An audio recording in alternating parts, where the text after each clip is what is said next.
We have a special guest. We Ken do. Stretz from Stretz Tactical. How you doing, Ken? Good, guys. How's it going? Excellent. So you are a firearms instructor. You've been on the show before, obviously, and you're a firearms instructor. You have military training. You have law enforcement training.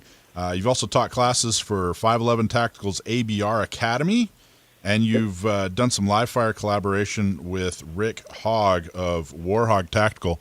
My first question is, how cool is the name Warhog Tactical? I mean, honestly, is everybody in the industry a little jealous that their name is not Rick Hogg? Because that's about as cool as it gets. So Rick's head now, next time he's over my house, I'm gonna have to put some lube on it so it fits through the system. But no, joking aside, Rick is a great dude. And so there's actually a little bit of a story behind the Warhog thing. His company was originally something else, and someone's like, hey, man, you got to put your name in it. So he combined Warhog with kind of the premise of, the A10 Warthog. Right. So a little bit of the Warhog type of thing. So, yeah, it's definitely cool. It's not as cool as Stretz Tactical, though. I have to say that. No, of course not. Now, you're coming out. You're actually going to teach classes. You're teaching a force-on-force class. You're teaching a one-day tactical shotgun, right, out here in San Diego? I am. When's that happening? So October 23rd is the one-day force-on-force out at Academy, and then the one-day tactical shotgun is the next day on the 24th. But I was watching you guys on YouTube before, and you had Biden on there talking about just buy a shotgun, 2 blasts in the air. So you really don't need to come to the shotgun class. That's all you need. That's all you need. Is that pretty much the class curriculum right there? You just kind of... Yeah, so I pay Biden to come in, and he says, hey, step out on the balcony, fire 2 blasts, and that's it. And I collect your money, we all go home. You're good to go. Good time had by all. Ken, do you guys use the Biden targets in your class where you got the bullseye on the knee? Yeah, because that's a really easy target to hit. We move the target back and forth to make it realistic for you. So talk about if someone does take the force-on-force class, what are they learning? So force-on-force is truly where the rubber meets the road, right? So I wouldn't say like if you just got your gun today, step into the force-on-force class tomorrow. Somebody that's got a class or two under their belt, outside of the welcome to owning a gun class, a couple of defensive or tactical classes, wherever you want to call them, and you're comfortable with drawing a gun from concealment, reloads, malfunctions, all of that stuff. So you have that base skill set when you come into force-on-force. So force-on-force, for people who don't know, guns that are either modified at the factory or aftermarket with conversion kits, they're real guns, and they'll fire a paint projectile. So they have a shell casing and a primer and a colored, detergent, basically, so they'll wash out if you're worried about your clothes. And, you can shoot, like a real gun. You can use your real holster that you use for concealed carry, and then we put you in these scenarios. You could be in a liquor store and it's getting robbed, or carjacking scenario, home invasion. And instead of just shooting at a paper target that doesn't shoot back, that doesn't think, that doesn't move, now you have to deal with a living, breathing, thinking human being who's shooting back at you. And when you get hit with these things, it really hurts. I have a welt on my hand from, 5-6 years ago that never went away, a scar. So you got to wear protective gear. You got, a helmet, you got groin protection, stuff like that. So there's a pain component to it, where you get shot once or twice with one of these, you're not going to want to get shot again.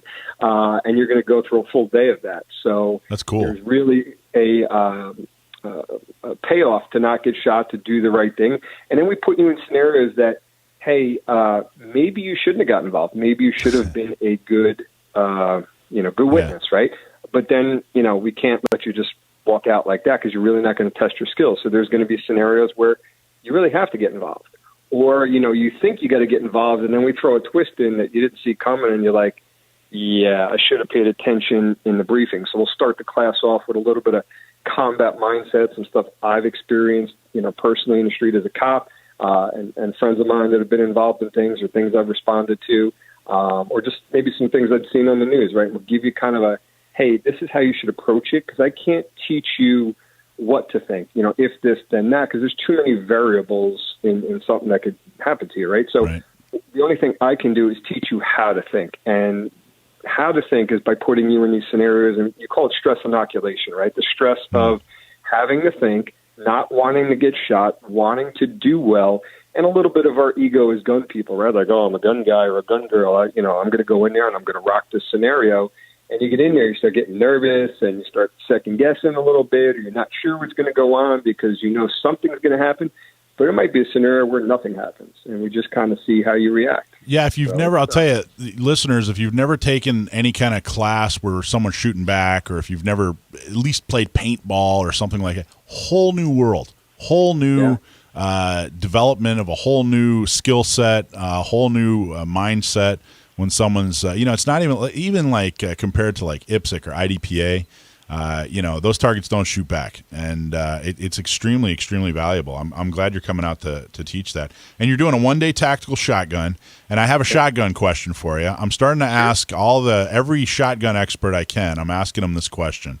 I like to make things really complicated, and I like to, if everybody's thinking or doing one thing, I like to push back on that. And so this question is a combination of both those things.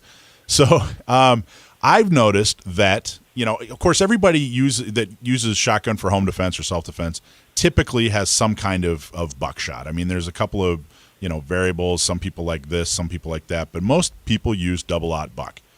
Right. So what what's becoming really popular is the flight control so that those 9 pellets stay really, really, really tight.